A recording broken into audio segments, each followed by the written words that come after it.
चढ़ते हैं उसे कुचलने का जब समय आता है तो सबसे पहले वो अपोनेंट्स को फिनिश करते हैं। वो आम आदमी के दिमाग में ये परसेप्शन बैठाते हैं कि विकल्प समाप्त हो चुके हैं, अब मेरे अलावा कोई विकल्प नहीं है, आई एम द ओनली ऑप्शन, मेरा ही जो मैं अवतार हूं, मैंने ऐसा जन्म लिया है कि अब इस देश का उद्धार मैं ही कर सकता हूं।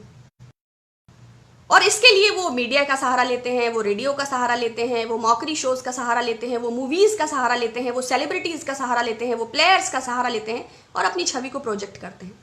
फिर धीरे धीरे वो व्यवस्था में अपने लोगों को बैठा देते हैं, उस व्यवस्था को इस तरह कैप्चर कर लेते हैं। मैं सीरिया का एग्जाम्पल लूंगी।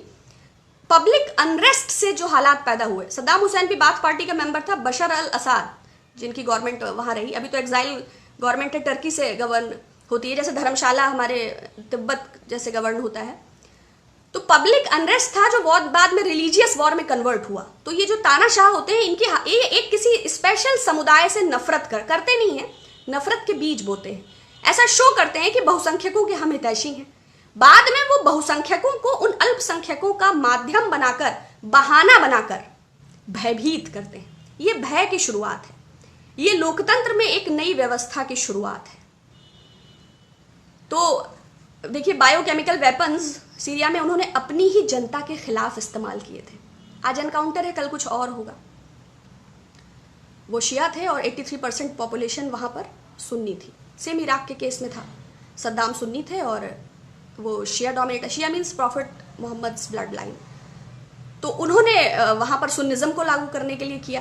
कोई नाजियों से नफरत करता था, कोई यहूदियों से नफरत करता था, कोई कुर्द से नफरत करता था, लेकिन ये नफरत अपनी गद्दी को बचाए रखने की थी। कॉमन आदमी के माइंड में इस परसेप्शन को क्रिएट करने के लिए थी कि I am the chief of the thief, I am the boss, I am the saviour, I am the lord, I am the almighty, I am everything. Afterwards क्या होता है? सीरिया में क्या हुआ? Cluster bombings. नतीजा, infrastructure damage, no post offices, no hospitals, nothing. Damage of culture, heritage, infrastructure, everything lost. Massive killings. किसका बिगड़ता है?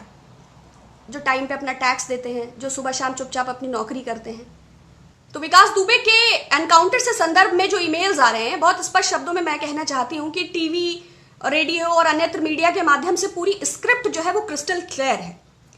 तो फेक एनकाउंटर को जस्टिफाई करने के लिए मेरे पास कोई शब्द नहीं है। हाँ, ये जरूर सोचती हूँ कि अगर एक अपराधी का, इतना दुर्दांत अपराधी का ये हश्र है, तो न्यायपालिका में यदि नहीं कोई व्यवस्था है तो हमें कुलदीप सेंगर का एनकाउंटर या चिन्मयानंद का एनकाउंटर या विवेक तिवारी के हत्यारों का एनकाउंटर या कमलेश तिवारी के हत्यारों का एनकाउंटर, तो जैसे सरकारी अस्पताल और सरकारी ये पोस्ट ऑफिसेज एक जो व्यवस्था है लोकतंत्र की, ऐसी सरकारी हत्याओं को भी हमें धीरे धीरे स्वीकार कर लेना चाहिए। अब जैसे एक मैचोइज्म को, एक मैस्कुलिन पोस्चराइजेशन पॉलिटिशियंस का जो करने की कोशिश की जा रही है, स्पेशली वर्तमान सरकार का, उत्तर प्रदेश सरकार यदि निष्पक्ष हो तो खाली उस विकास दुबे का अगर कॉल डिटेल सार्वजनिक कर दिया जाए तो मुझे नहीं लगता किसी और चीज की आवश्यकता है। उसमें सारा कुछ अपने आप ही स्पष्ट हो जाएगा और न्यायपालिका स्वतः विषय को संज्ञान में लेगी। तो चीफ जस्टिस ऑफ इंडिया की हार्ले डेविडसन बाइक देखने के बाद मुझे इसकी कोई आशा नहीं। लेकिन फिर भी यद्यपि हम एक गौरवशाली गणतंत्र हैं, किंतु आज केंद्र में और देश में वो ताकतें हैं, फॉसिस्ट ताकतें, जिनकी कार्यशैली और पद्धति, मैं दूसरे माध्यम से बात करना चाहूंगी। अभी सिलेबस में कुछ शब्द को हटाया गया है, घटना 4 ही दिन की है, जो हटाए गए हैं उनमें फेडरलिज्म है। अगर आप फ्यूडलिज्म और फेडरलिज्म को पढ़ेंगे तो आपको पता चलेगा इस बड़े से शब्द में हमारी कितनी बड़ी आजादी है। सिटीजनशिप, नेशनलिज्म, सेक्युलरिज्म, इन शब्दों को हटा दिया गया। मतलब कि हमारी आने वाली जनरेशंस शायद इस बात की जानकारी ही ना रखें कि वो कौन से विषय हैं, वो कौन से क्या फंडामेंटल राइट्स हैं, क्या कॉन्स्टिट्यूशनल राइट्स हैं। एक ऐसी व्यवस्था के निर्माण में हम बढ़ रहे हैं। एक देखिए, लोकतंत्र की अगर हत्या की बात की जाए तो लगभग 100-125 ग्लोबल लीडर्स को पढ़ने के बाद, चाहे मिडिल ईस्ट, चाहे यूरोपियन यूनियन या यूएसएसआर के समय के, मेरा एक ये सोचना है कि जो लोकतंत्र के हत्यारे होते हैं, जो लोकतंत्र की सीढ़ियां चढ़ के आते हैं और बाद में तानाशाह साबित होते हैं, उनमें 3 बहुत खास बातें होती हैं। पहला तो वो अपने बैकग्राउंड को थोड़ा एक सिंपैथी गेन करने वाला रखते हैं। स्टॉलिन के पिताजी मोची थे, सद्दाम हुसैन के फादर चरवाहे थे, गद्दाफी के फादर भी जो है वो नोमैडिक ही थे, हिटलर तो वियना की गलियों में गाते थे, चित्रकार थे, और भी बहुत सारे उदाहरण हैं। दूसरा, जिस लोकतंत्र पे पांव रखकर वो चढ़ते हैं उसे कुचलने का जब समय आता है तो सबसे पहले वो अपोनेंट्स को फिनिश करते हैं। वो आम आदमी के दिमाग में ये परसेप्शन बैठाते हैं कि विकल्प समाप्त हो चुके हैं, अब मेरे अलावा कोई विकल्प नहीं है, आई एम द ओनली ऑप्शन, मेरा ही जो मैं अवतार हूं, मैंने ऐसा जन्म लिया है कि अब इस देश का उद्धार मैं ही कर सकता हूं। और इसके लिए वो मीडिया का सहारा लेते हैं, वो रेडियो का सहारा लेते हैं, वो मॉकरी शोज का सहारा लेते हैं, वो मूवीज का सहारा लेते हैं, वो सेलिब्रिटीज का सहारा लेते हैं, वो प्लेयर्स का सहारा लेते हैं और अपनी छवि को प्रोजेक्ट करते हैं। फिर धीरे धीरे वो व्यवस्था में अपने लोगों को बैठा देते हैं, उस व्यवस्था को इस तरह कैप्चर कर लेते हैं। मैं सीरिया का एग्जाम्पल लूंगी।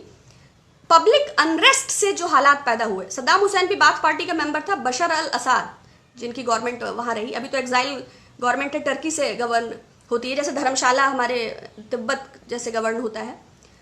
तो पब्लिक अनरेस्ट था जो बहुत बाद में रिलीजियस वॉर में कन्वर्ट हुआ। तो ये जो तानाशाह होते हैं इनकी एक किसी स्पेशल समुदाय से नफरत करते नहीं है, नफरत के बीज बोते हैं, ऐसा शो करते हैं कि बहुसंख्यकों के हम हितैषी हैं। बाद में वो बहुसंख्यकों को उन अल्पसंख्यकों का माध्यम बनाकर, बहाना बनाकर भयभीत करते हैं। ये भय की शुरुआत है, ये लोकतंत्र में एक नई व्यवस्था की शुरुआत है।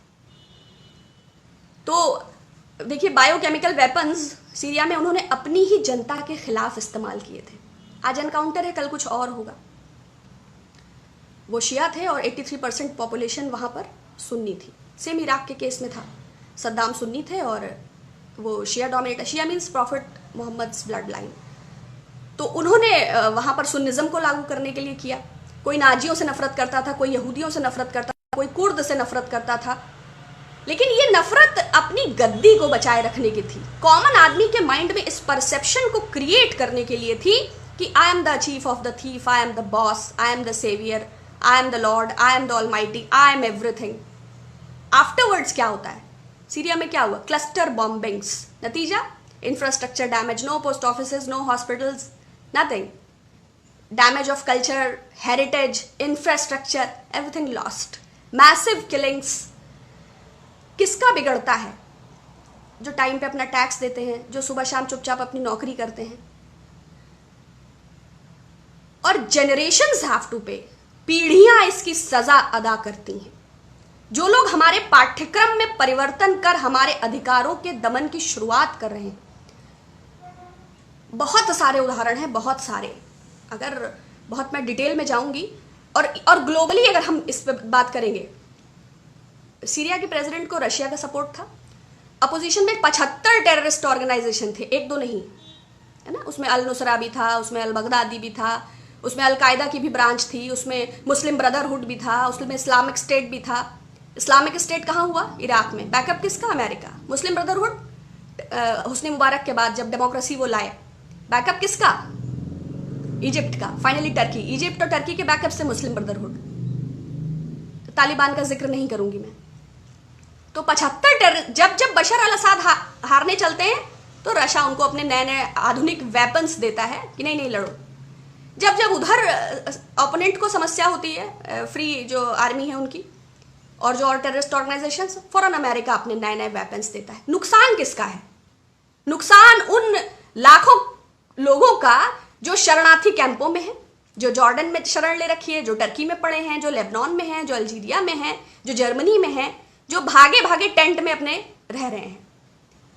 तो अगर लोगों में समझ है कि what is the difference between democracy and fascism, what is communism, what is fascism and in which direction exactly we are going, हम कहां जा रहे हैं, हम कैसे समाज का निर्माण कर रहे हैं, और हमारे युवा जो इस मैचोइज्म को सेलिब्रेट कर रहे हैं, जो ट्विटर पर, मैं कानपुर से विकास दुबे बोल रहा हूं कानपुर वाला, मैं योगी आदित्यनाथ बोल रहा हूं गोरखपुर वाला, क्या फर्क है इन दोनों टोनेशंस में?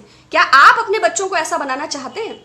ये वही लोग हैं जो 2 करोड़ रोजगार का वादा करके आए थे, आज हमारे सिलेबस को भी डस रहे हैं, हमारी रोजी रोटी को भी खत्म कर रहे हैं। ये वही है जो काला धन लाने वाले थे, ये वही है जो आंख दिखाने वाले थे। बहुत सारे उदाहरण हैं। तो people need to understand, those who are intelligent they will go away, but what about common man? So we need to understand exactly what the situation is, and it is really poor, it's pathetic, and I'm really sad because of these things.